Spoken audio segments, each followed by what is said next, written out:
Nelson, and I will be your guide throughout the duration of this informal documentary.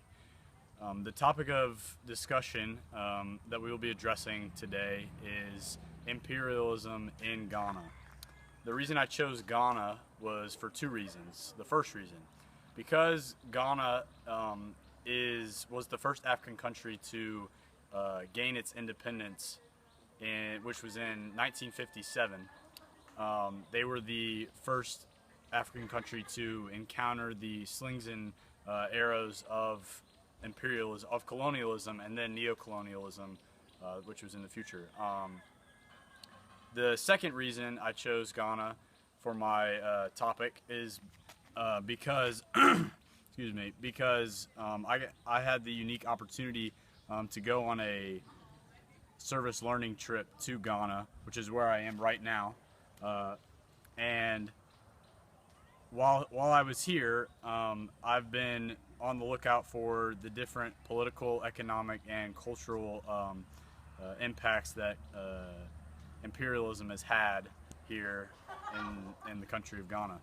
And not only that, I have been on a search for 3 different interviews, which I have lined up for each of you today, and it should be a pretty great time. So let's get started. The first one up the first person you'll hear from is Sir Miles McLeod. He will talk to you a little bit about the history of Ghana and the colonialism behind it, and then give you a little information about the neo-colonialism as well.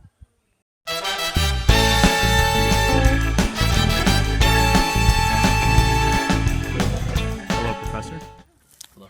All right, so can you just give us a brief overview of the history of colonialism in Ghana? Sure, I'll do a very brief one. And there's probably people that know a lot more than me, but I know the colonial history of Ghana started with the Portuguese in the mid-1400s. They arrived in what is now modern-day Ghana and set up the first European structure on the continent of Africa, or sub-Saharan Africa, which is now known as the Elmina Castle. The Elmina Castle was used primarily as a trading post to deal with to trade in gold and timber and things like that. And as more and more castles kind of grew along the coast of Ghana, the Elmina Castle really came to represent the colonial history. It started, and so that's kind of a good one to talk about. It started with the Portuguese. It was later occupied and ruled by the Dutch, and then finally in the mid-1800s, it was the British who took over the Elmina Castle and all of what is modern-day Ghana. And it was the British that was the colonial master of Ghana until 1957, March 6, when Ghana finally gained its independence. A lot of Ghanaian culture was heavily influenced by all of its colonial masters through architecture, but when we think of colonialism in Ghana, we primarily just think of its last colonial master, which was the UK. And, things like education, parliament, government, a lot of things like that were affected by the colonial period of Ghana. Thank you for that. Yep. Now, can you tell us a little bit about what you know about neo-colonialism in Ghana today? Sure. Well, as soon as Ghana shed its colonial master in 1957, it was setting itself up to deal with a new type of colonialism called neo-colonialism, which you and the other students probably refer to it as or imperialism. And right from the get-go, we saw neo-colonialism take hold in Ghana. We saw it from the very first president, Kwame Nkrumah. One of his first acts as president was he had to form allegiances as a new country. And at that time, as many of you know, the Cold War was just heating up, and he had to choose between the USSR and America. He sided with the USSR, and it was a few years later that the American CIA helped overthrow him so that they could get a new leader in that would be a little bit more in line with their plans for Ghana. And so you can see from the very beginning of Ghana's independence, many Western powers and powerful governments have kind of had their hand in Ghana. And we don't just see it in politics too. Neo-colonialism also there's economic imperialism as well, and we saw that also from the very beginning with Valco, an aluminum company building the dam in Ghana, but taking almost 80% of the profits, and then leaving Ghana with no engineers to kind of run the dam as well. And so today Ghana suffers from an energy crisis, in part because of the economic imperialism that was inflicted on the country in its earliest days as a new independent power. And then we also see it as well culturally, and I'm sure Ghanaians can speak a lot better on some of the cultural influences that things like hip-hop and even things like fast food have on the country today. Thank you.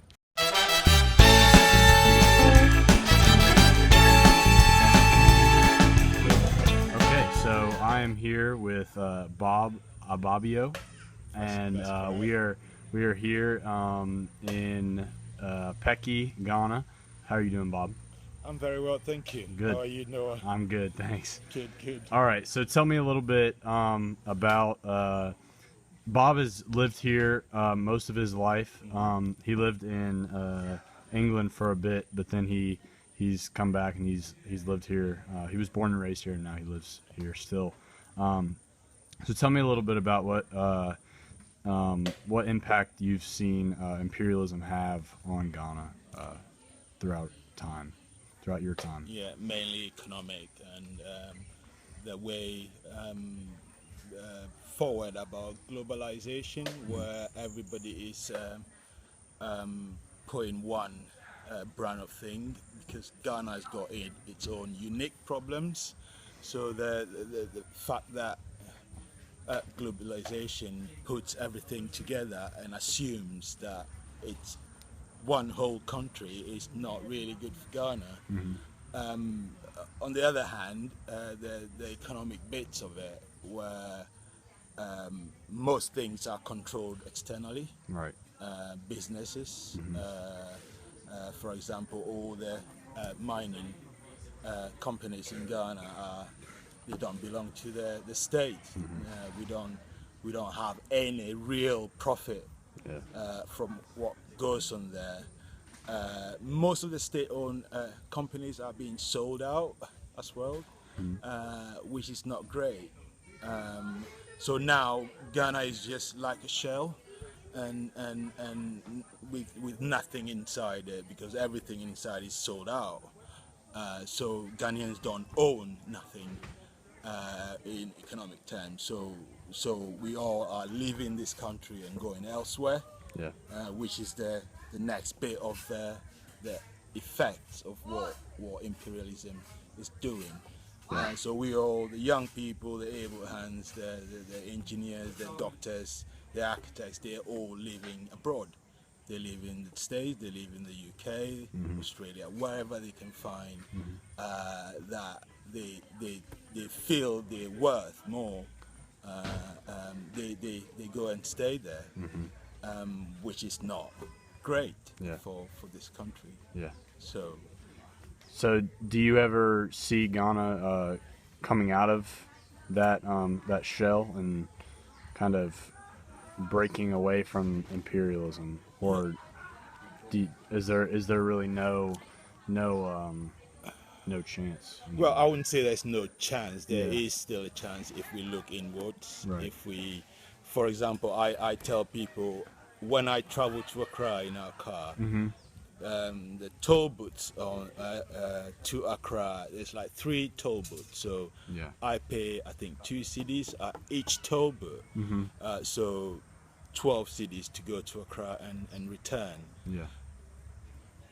So looking inwards, I mean, where does that money go as well? So it's not all about imperialism as well. I think our leaders need to say, hang on a second, people. Like, we can just one vehicle going to Accra, coming back is 12 cities.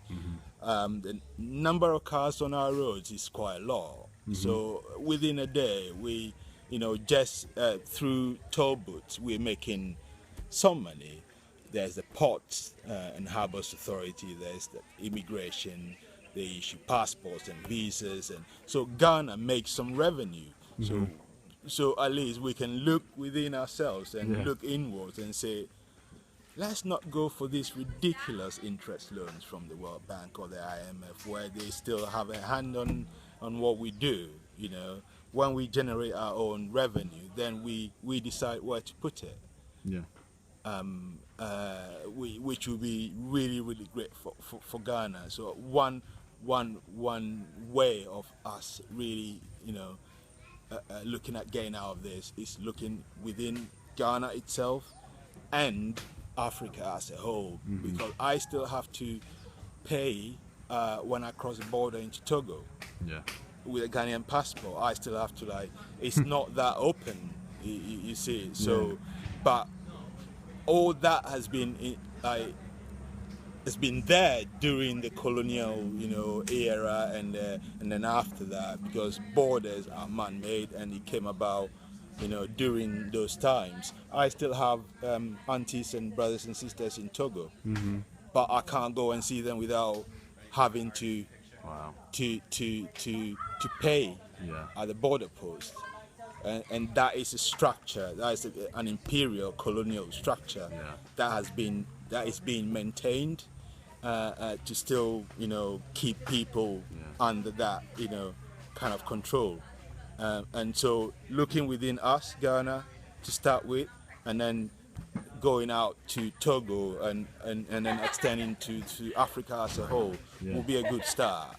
And let's stop, you know, the ridiculous loans that we always going to beg for and take and have to suffer for in the end. Yeah. Awesome. Thank you.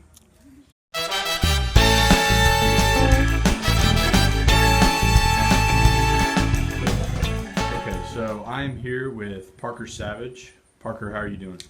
Well, you know, I'm the best there is, plain and simple. Okay. I'm always doing well. Good. That's good. I mean, I'm never doing bad. I'm doing well also. Thank you for asking. Yeah, I did. Yeah, no, it's okay.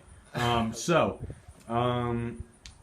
you've been on this trip in Ghana for the past now 14 days, and can you tell me a little bit about what you've seen around and what you know a little bit about imperialism here in Ghana, and whether that be politically, economically, or culturally?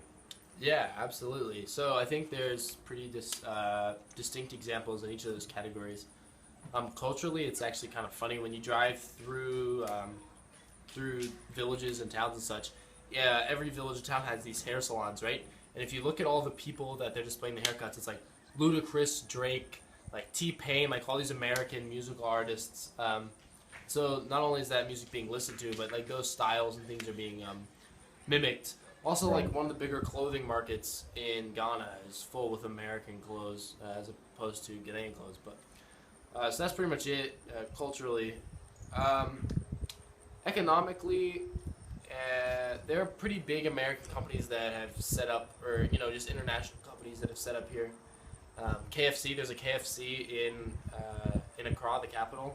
So that's a perfect example of an American fast food group that is, you know, moved over here.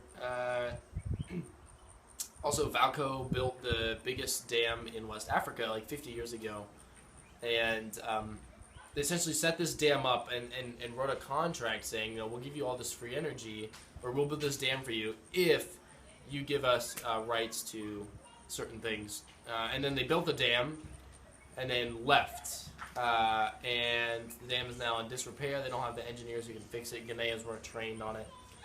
And so there's kind of an energy crisis. There's energy problems all the time because the dam doesn't work.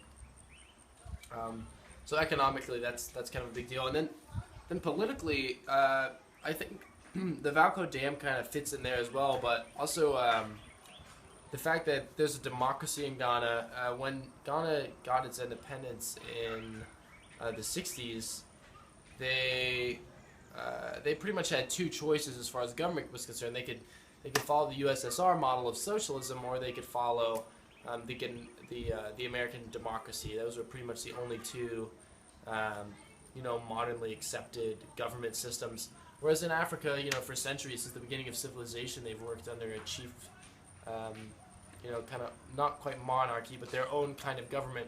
And so this transition was actually really, really detrimental to the Ghanaian politics and stability.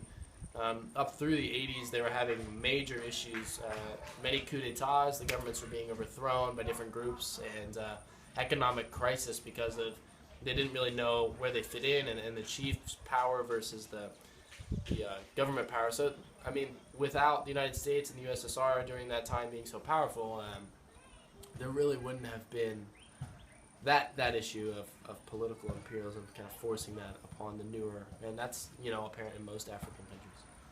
Thank you. You're welcome.